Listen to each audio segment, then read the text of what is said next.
संकेत मास्टर साहब को भयल कोनो ननद या भौजाई के बात बा आपस में बतियावे भौजाई कहे का हो ननदो आजकल बड़ा टीफा टाइट होके चलत बाड़ू आजकल बड़ा टीफा टाइट होके चलत बाड़ू कोनो लॉटरी लगल है का कहली अरे नहीं हो भौजी कली नहीं बुझतनी सब बुझतनी लागत है कोनो लॉटरी लगल है का भौजाई पूछे कहे का कहे मास्टर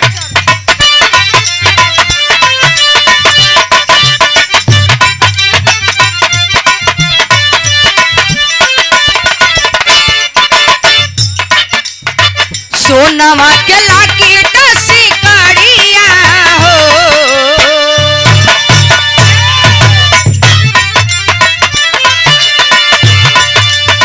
सोनमा के लाकी डसी कड़िया हो बतावा ननद के कर दी हलहा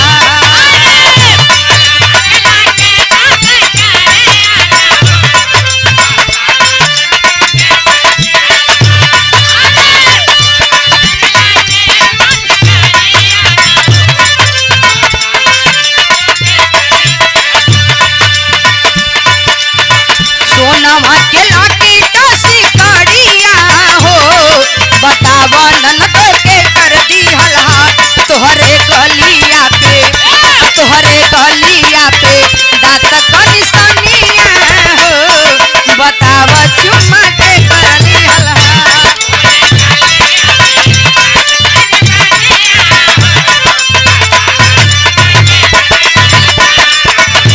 बतावा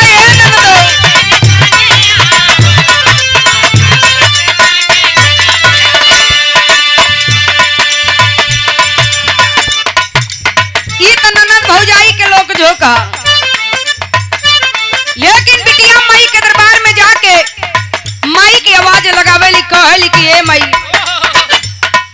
तोरे सिवा इस संसार में हमार केहू नहीं खे जवन बाड़ू तू आई बाड़ू कि बिटिया तोरा से कुछ कहल चाहेली का कहली मास्टर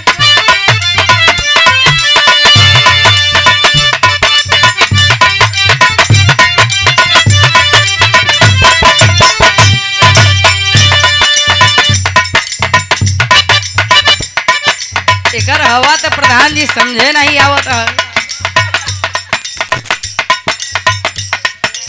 अरे ऐसे कितना देरी उठाए रहा एक आठ अपन कुर्सी लेके वहीं पे रख दा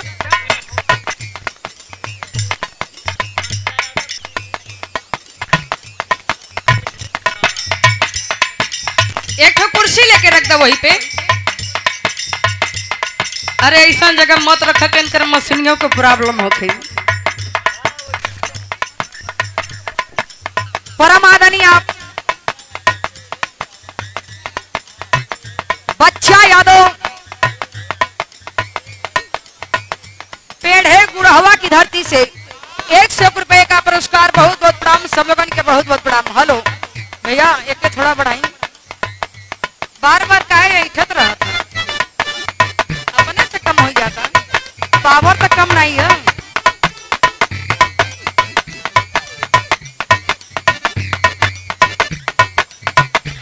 हम तो सोचे प्रधान जी जंगल में बढ़िया ठंडा रहत हो लेकिन यहाँ तो जरूरी गर्म है हेलो हेलो एक बार बढ़िया से सेट कर दो नहीं बार बार ओके अंगुरियाबा और खराब होई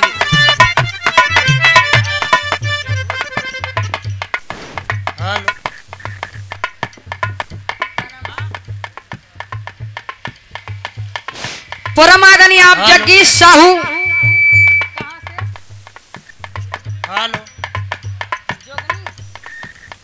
जोगिनी की धरती से 100 रुपए का पुरस्कार बहुत बहुत प्रणाम सब लोगों के बहुत बहुत प्रणाम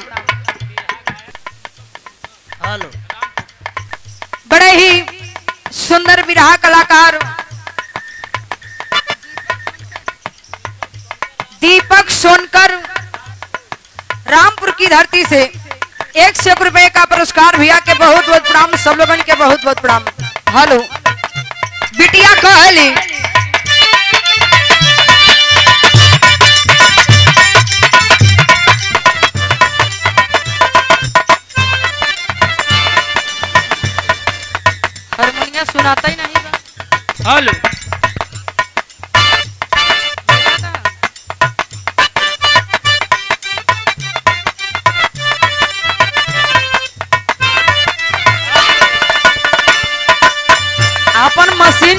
करा ना तो रात भर हमनियो हैरान हो जाए बात तो जना हैरान होबा तो होबे करबा ना ये वही टाइम बा कंट्रोल कर लो के सब सही कह दे एक बार से। ए मास्टर देखा तनी हारमोनियम देखा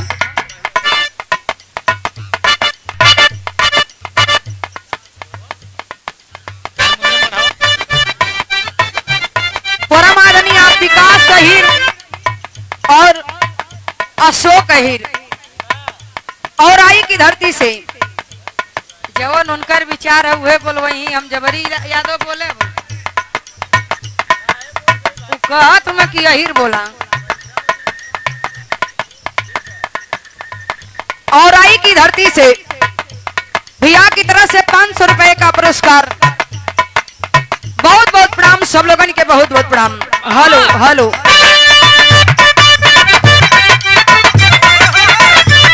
परमादनी आप पप्पू सोनकर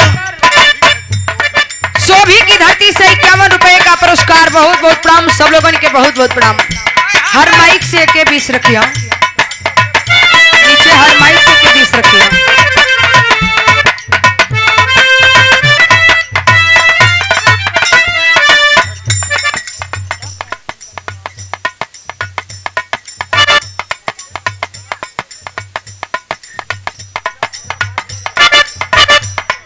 परमादनी आप पप्पू यादव सोभी की धरती से 51 रुपए का पुरस्कार। भैया के बहुत बहुत प्रणाम सब लोगों के बहुत बहुत प्रणाम।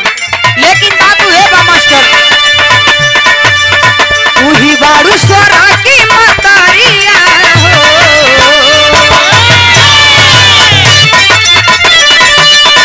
वही बारू सोरा की मातारिया हो सितारा जनकाले पे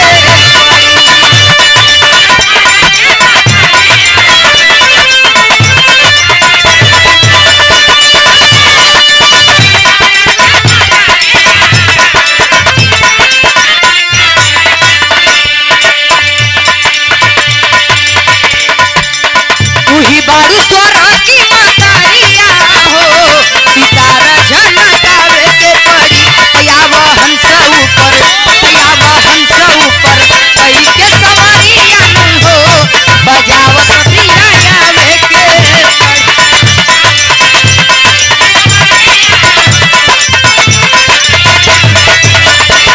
जय हो मां।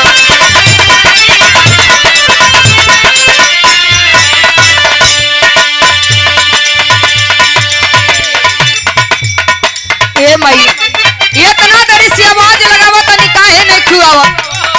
हमरा से कोनो गुनाह हो गई का यदि कोनो गुनाह हो गई बतैबू ना तो कैसे जाने। लेकिन जब तलक ना आईबू तब तलक की आवाज लगाई। ई बिटिया कहेली का कहेली मास्टर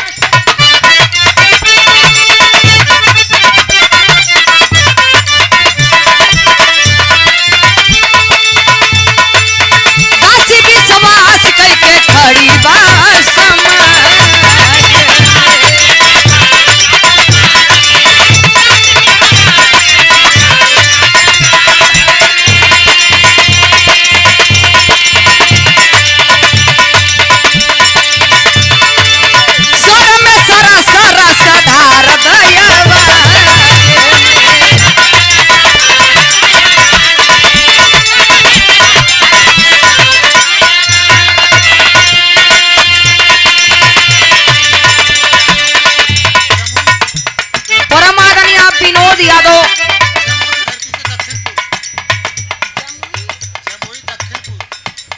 जमुई दक्षिणपुर की धरती से 100 रुपए का पुरस्कार। भैया के बहुत बहुत प्रणाम सब लोगन के बहुत बहुत प्रणाम।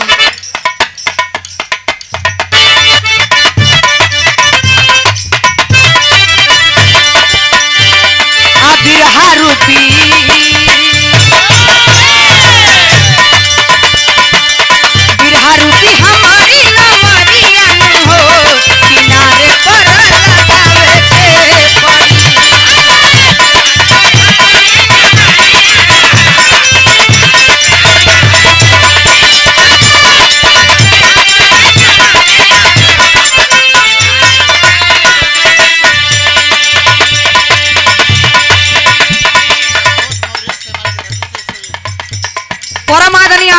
संतोष मौर्य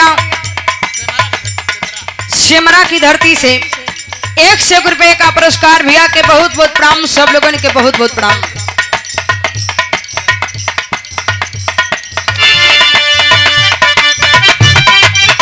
बिरहा रूपी हमारी नवरिया हो, किनारे पर लगावे के पड़ी तयावा हंस ऊपर, तयावा हंस ऊपर कई के सवरिया हो, बजावत बीड़ा आवे के पड़ी। जय हो जय हो माँ।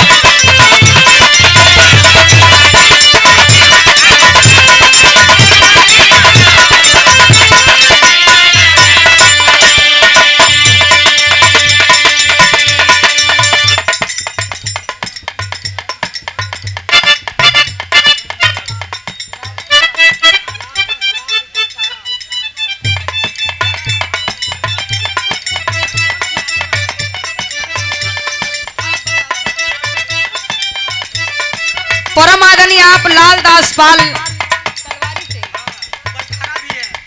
कलवारी की धरती से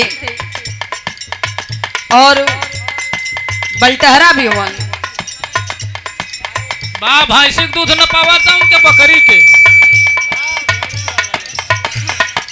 आजकल तो भैंसी और बकरी के जुगाड़ में न जानी काहे काहे का दूध न पाए लेत हुआ।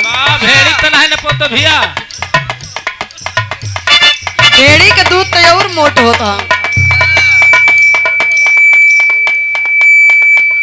अगर भेड़ी का दूध 1 लीटर रही और वो हमें 2 लीटर पानी मिलाई दे तब वो समझ में नहीं आई। बज्जर चोर हो गया। आपकी तरफ से 100 रुपए का पुरस्कार, बहुत बहुत प्रणाम, सब लोगों के बहुत बहुत प्रणाम। परम आदरणीय आप मुन्ना मौर्य सिमरा की धरती से 51 रुपए का पुरस्कार भैया के बहुत बहुत प्रणाम, सब लोगों के बहुत बहुत प्रणाम। हेलो हेलो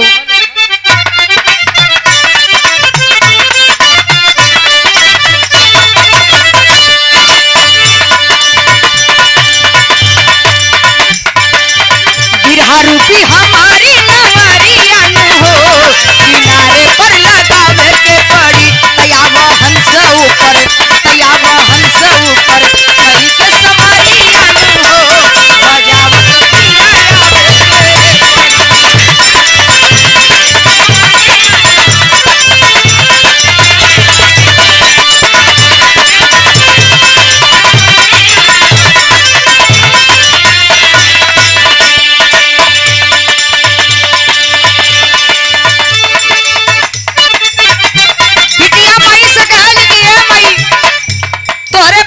अनेकों तरह का भगत होवन। कोनो भगत रुपया पैसा चढ़ौती चढ़ावेला तो कोनो भगत नरियल चुंदरी चढ़ावेला। कोनो भगत के पास हो नहीं रहेला, खाली हाथ तोरे दरबार में आयल बा, लेकिन ए मई मन में एगो आस जागल बा। जोन बिटिया कहली का कहली मास्टर,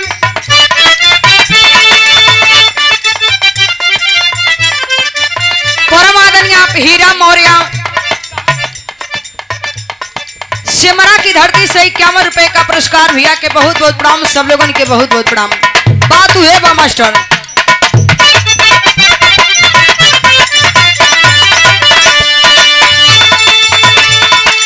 नहीं बट माला फूला भावयो भजनी,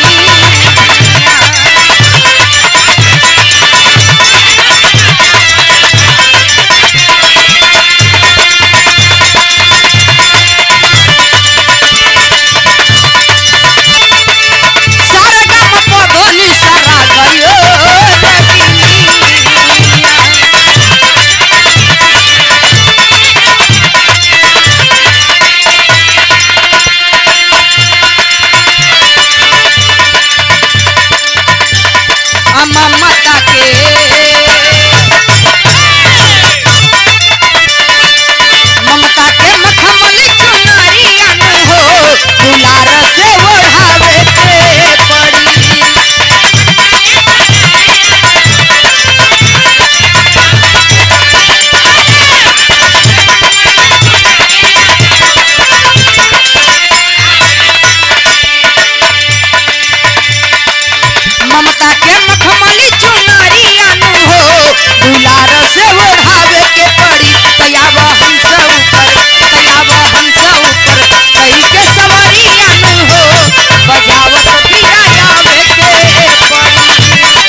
परम आदरणीय आप दीपक यादव के दादा समारू यादव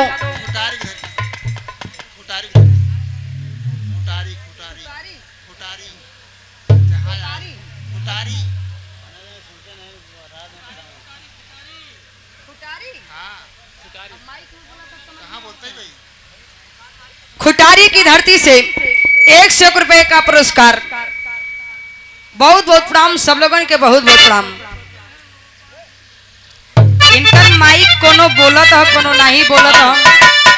अब जब सब लोग बोले लगथिन तो हमरा समझे नहीं होते कि का बजावत। ऐसे लागता कि जैसे हमन एकदम बेदाउट गावत है। सुर ताल तो कुछ समझे नहीं आता। आप लोगन के कुछ समझ में आवत नहीं? ठीक ठाक समझ में आवत है?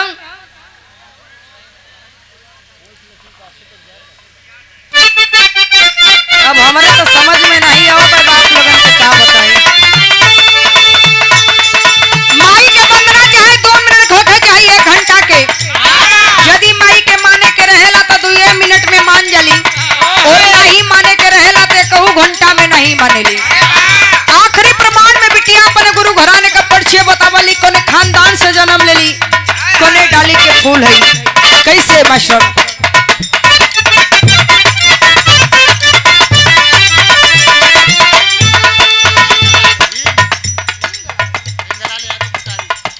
परम आदरणीय आप हिंगलाल यादव खुटारी की धरती से 100 रुपए का पुरस्कार। ड्राइवर साहब के भाई हैं आप। बहुत बहुत प्रणाम सब लोगों के, बहुत बहुत प्रणाम।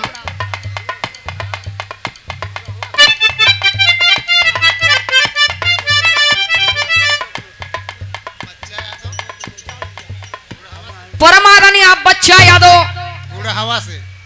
कहां से? गुड़हवा। गुड़हवा की धरती से 51 रुपए का पुरस्कार। भैया के बहुत बहुत प्रणाम सब लोगों के, बहुत बहुत प्रणाम। आखिरी प्रमाण में गुरु घराने का परिचय बिटिया बतावेली।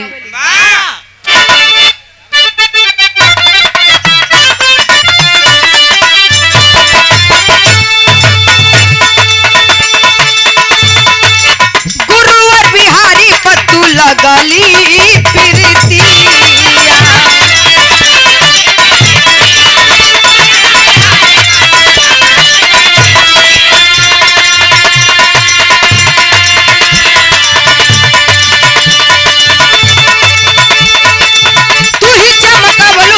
नंदन सिंह के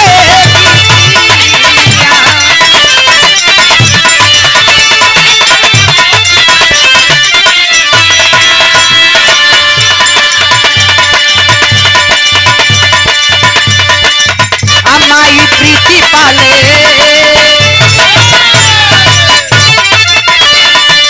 प्रीति पाल गावेली गीतियन हो तबे चुसे लिखवावे के पड़ी।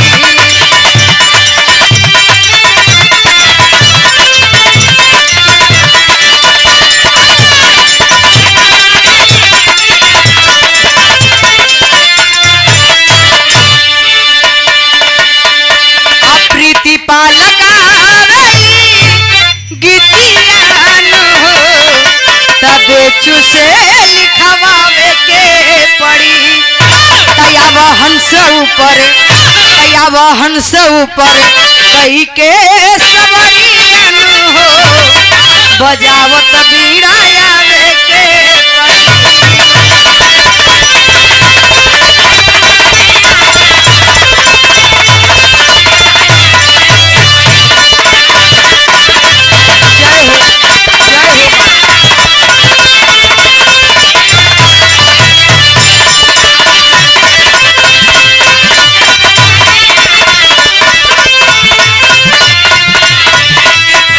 बजावत बीड़ा